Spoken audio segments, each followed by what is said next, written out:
This is justified anger right here. It says, remember them, O my God, because they have defiled the priesthood and the covenant of the priesthood and of the Levites. This is what Malachi said. They did. Thus cleansed I them from all strangers, and appointed the wards of the priests and the Levites, everyone in his business, and for the wood offering at the times appointed, for the first fruits. Remember me, O my God, for good. So right here, what we are seeing in Malachi is a reminder of what Nehemiah had flipped out on them for.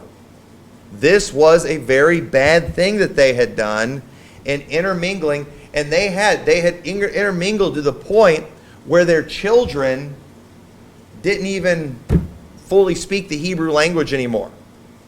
They had just kind of a combined language of a wicked people that they despised and God's people.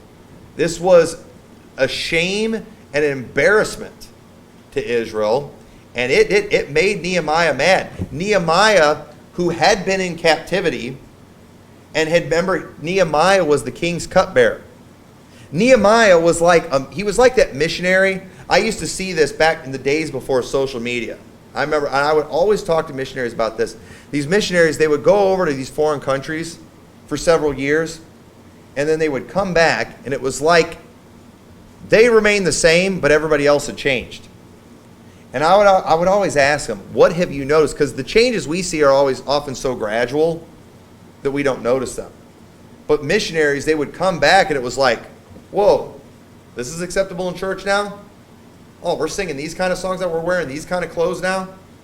You know, missionaries, they were always kind of behind the times.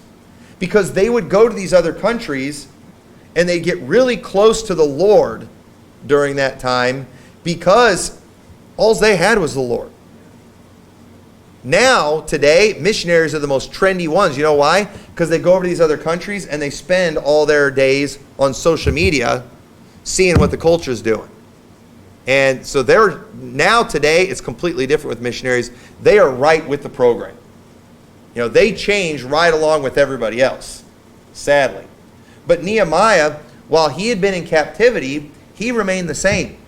He's still doing things the right way. He's still staying close to the Lord. He's grieved at the thought that the temple is gone in Jerusalem, and the king notices this. Remember, the king saw, Nehemiah, that he was sad. He's like, hey, you're not usually sad in my presence. He told him why, and then the king ended up commissioning him to go back and overseeing the work.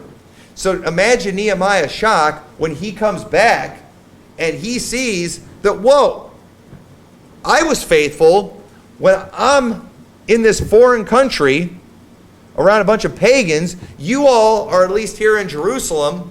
You could be doing, it should be easier for you to do better. And what are they doing? I mean, they're speaking half in the speech of Ashdod. And of course, this blew him away.